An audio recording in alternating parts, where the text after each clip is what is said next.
Maka ketika umat ini menghadapi berbagai macam persoalan-persoalan, ketika umat ini menghadapi berbagai macam permasalahan, tidak ada pilihan lain bagi mereka kecuali harus mengembalikan permasalahan itu kepada Allah dan Rasul. Ini adalah solusi. Namun ketika seseorang berpegang teguh dengan apa yang ada pada dirinya, sekelompok manusia berpegang teguh dengan apa yang ada pada kebiasaan mereka, dan sekelompok manusia yang lain pula akan berpegang dengan apa yang ada pada mereka, maka masing-masing orang akan bersekukuh dengan budaya, masing-masing orang akan bersekukuh dengan kebiasaan yang ada pada mereka. Maka sepanjang mereka masih demikian, mereka tidak akan pernah bersatu. Kenapa? Karena maaf saja, budaya orang Madura tidak bisa dipaksakan kepada budaya orang Jawa. Budaya orang Jawa tidak bisa dipaksakan kepada budaya orang Makassar. Budaya orang Makassar tidak bisa dipaksakan kepada budaya orang Ambon. Masing-masing akan berpegang teguh dengan budayanya, dan dia akan mengatakan budayanya yang paling utuh. Jika demikian adanya, kita masukkan dalam permasalahan agama, maka tidak akan pernah mendapatkan titik temu, melainkan akan terjadi perpecahan dan perpecahan. Sebab itu hadirin yang mudah-mudahan dimuliakan oleh Allah Subhanahu wa taala. Dalam hal ini Allah Subhanahu wa taala mengatakan kepada kita dengan ayat-Nya yang aziz, "Fa in tanaza'tum fi syai'in farudduhu ila Allah wa Rasul." Jika kalian berselisih dalam suatu perkara, maka kembalikanlah kepada Allah dan Rasul. Jika kalian berselisih dalam suatu perkara, maka kembalikanlah perkara itu kepada Allah dan Rasul. Hadirin yang mudah-mudahan dimuliakan oleh Allah Subhanahu wa taala. Cukuplah bagi kita apa yang terjadi kepada umat-umat terdahulu dari kalangan Bani Israil atau dari kalangan kaum atau orang-orang jahiliyah, di mana kita telah melihat bagaimana orang-orang jahiliyah berada dalam ketersesatan, bagaimana mereka berada dalam keadaan bercerai-berai, bagaimana mereka berada dalam ketimpangan-ketimpangan, baik dalam dunia mereka dan urusan agama mereka. Sehingga Rasulullah SAW dalam banyak kesempatan selalu mengingatkan kita akan hal ini, di mana Rasulullah mengatakan dalam hadis yang diriwayatkan oleh Imam Bukhari rahimahullah dari sahabat Abu Hurairah radhiyallahu taala anhu, beliau bersabda, "La tattabi'unna sanana man kana qablakum shibran bi shibrin wa dira'an bi dira'in hatta law salaku fi jahri darbin la salaktum." Qulna al-yahud wan nasara ya Rasulullah, qala faman? Atau kama qala sallallahu alaihi wasallam. Rasulullah mengatakan, sungguh kalian akan mengikuti jejak langkah orang-orang terdahulu sebelum kalian, satu jengkal demi satu jengkal, satu hasta demi satu hasta, sampai-sampai kalau sekiranya mereka masuk dalam lubang biawak, kalian pun akan ikut masuk di dalamnya. Maka para sahabat bertanya, apakah orang-orang yang akan kami ikuti itu adalah Yahud dan Nasara ya Rasulullah? Qala faman? Beliau mengatakan, siapa lagi kalau bukan mereka? Maka begitulah Umar bin Khattab radhiyallahu taala anhu mengatakan kepada kita, yushiku an tanqudha al Islam urwatan. Sungguh ikatan Islam ini akan terlepas satu helai demi satu helai. Kapan ikatan Islam ini akan terlepas dari pemeluknya satu helai demi satu helai? Idza nasya'a fil Islam man la ya'riful jahiliyah. Apabila hidup tumbuh dalam Islam ini generasi-generasi muda yang tidak mengerti perkara-perkara jahiliyah. Perkara jahiliyah tidak dimengerti oleh generasi muda umat Islam ini, maka ikatan Islam akan terlepas dari mereka satu helai demi satu helai. Kenapa? Karena mereka akan terjatuh ke dalam perkara-perkara yang mana perkara-perkara itu orang-orang jahiliyah telah terjatuh di dalamnya dan mereka binasa. Maka ya ikhwan fillah azza-wa-jalla wa iyyakum, saudara-saudara seagama yang mudah-mudahan dimuliakan oleh Allah Subhanahu wa taala. Sebab itu perkara taklidul a'ma, orang-orang jahiliyah mereka tidak menerima kebenaran Islam. Itu diantaranya karena mereka berpegang teguh dengan taklidul a'ma.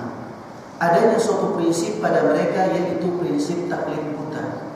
Mereka mencukupkan diri mereka dengan apa yang diwariskan oleh para leluhur mereka, dan mereka tidak mau sedikit pun menerima perubahan-perubahan yang datangnya dari luar, walaupun itu adalah al-haq. Maka ketika umat ini tidak mengerti perkara jahiliyah, mereka berjalan pada jalan yang telah ditempuh oleh orang-orang jahiliyah, mereka berpegang dengan prinsip taklidul a'ma, maka juga akan tertimpa kepada mereka apa yang tertimpa kepada orang-orang jahiliyah. Maka dari itu seorang penyair pernah berkata, "Araftu syarra la li syarri." Aku mengenal kejelekan bukan untuk melakukan kejelekan, walakin li tawaqqihi, akan tetapi untuk menjaga diriku dari kejelekan tersebut. Man la ya'rifu syarra yaqa'u fihi. Barang siapa yang tidak mengerti tentang kejelekan, rentan untuk dia terjatuh dalam kejelekan tersebut. Ini perkara yang pertama. Perkara yang kedua, dari kebiasaan orang-orang jahiliyah adalah mereka biasanya mengukur kebenaran itu dengan jumlah mayoritas.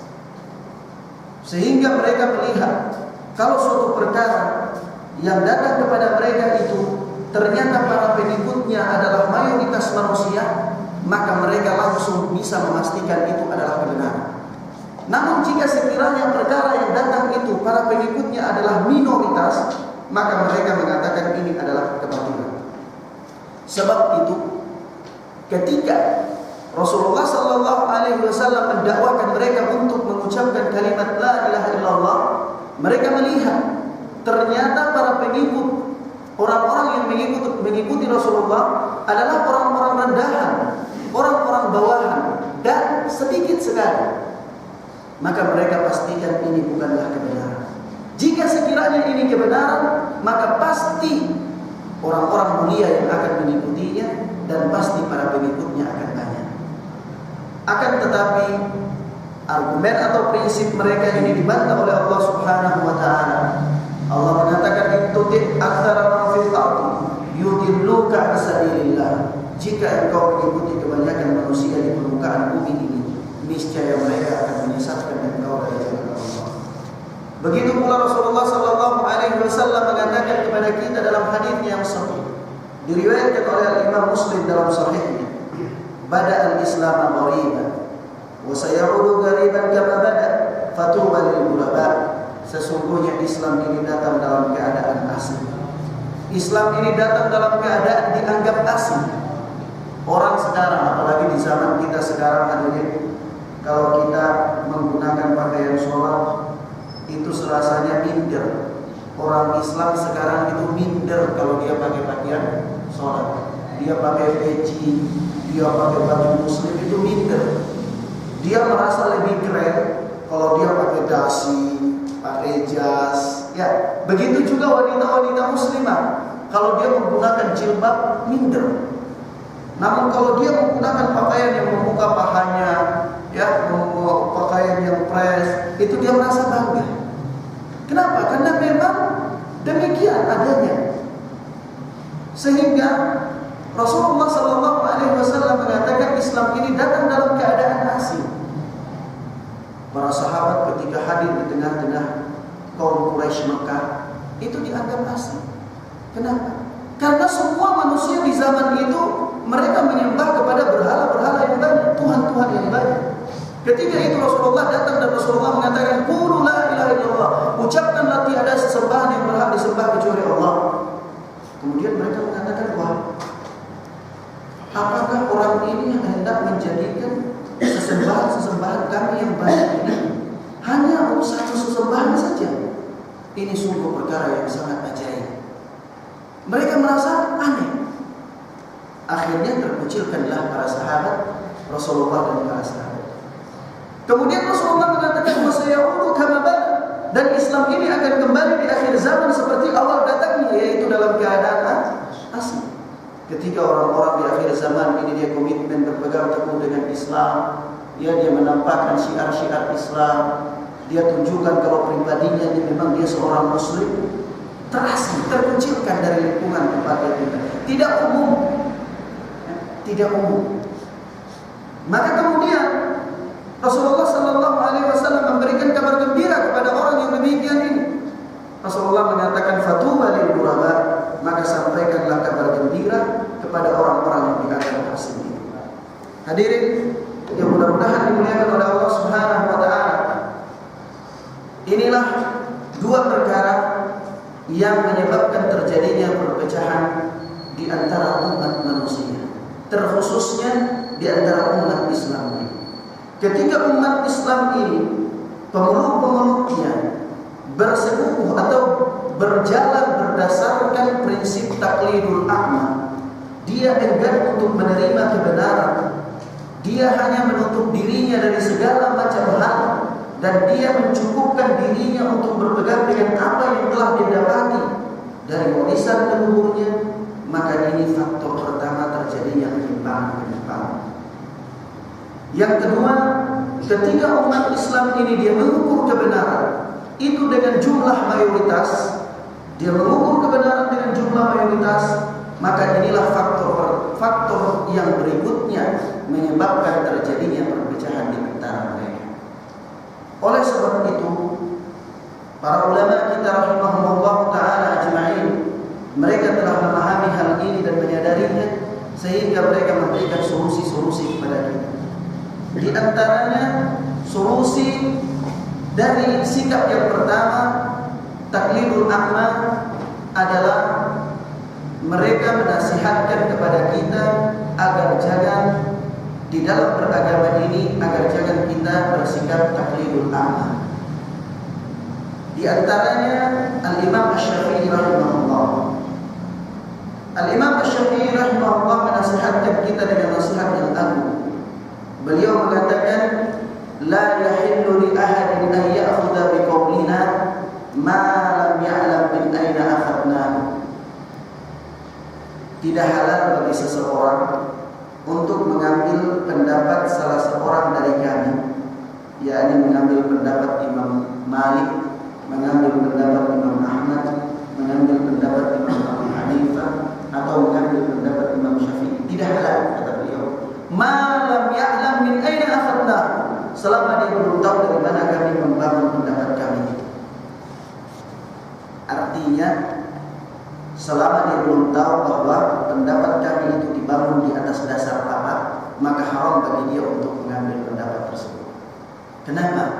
Karena kita di dalam prinsip Islam, di dalam akidah Islam yang benar, bahwa kita meyakini para imam-imam kita adalah manusia biasa yang terkadang lupa dan terkadang pula ingat. Kita juga meyakini bahwa para imam-imam kita terkadang salah dan terkadang benar. Ini keyakinan Ahlus Sunnati wal Jamaah terhadap imam-imam mereka, setinggi apapun tingkat keilmuan imam mereka. Hal ini berbeda dengan keyakinan Syiah Rafidhah, di mana orang-orang Syiah berkeyakinan bahwa imam-imam mereka itu adalah maksum. Imam-imam mereka itu terpelihara dari dosa, tidak pernah melakukan dosa sedikit pun. Ini tentu keyakinan yang batil. Kenapa? Karena Rasulullah sallallahu alaihi wasallam mengatakan, kullu bani Adam khata' wa khairul khata'ina tawwabun. Setiap bani Adam ini bersalah. Tidak ada satu manusia pun yang tidak pernah bersalah. Setiap manusia ini bersalah, dan sebaik-baik orang yang bersalah adalah segera bertaubat kepada Allah. Kita lihat dari kalangan para nabi saja. Nabi Allah Adam alaihi salatu wassalam diturunkan oleh Allah dari surga karena apa?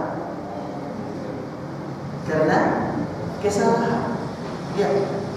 Nabi kita Muhammad sallallahu alaihi wasallam itu ditegur oleh Allah Subhanahu wa taala dalam surat Abasa wa Tawalla. Itu karena apa? Kesalahan. Begitu juga Allah menegur Rasulullah di dalam firman-Nya, ya ayyuhan nabi lima tuharrimu ma ahallallahu lak. Wahai Nabi, kenapa engkau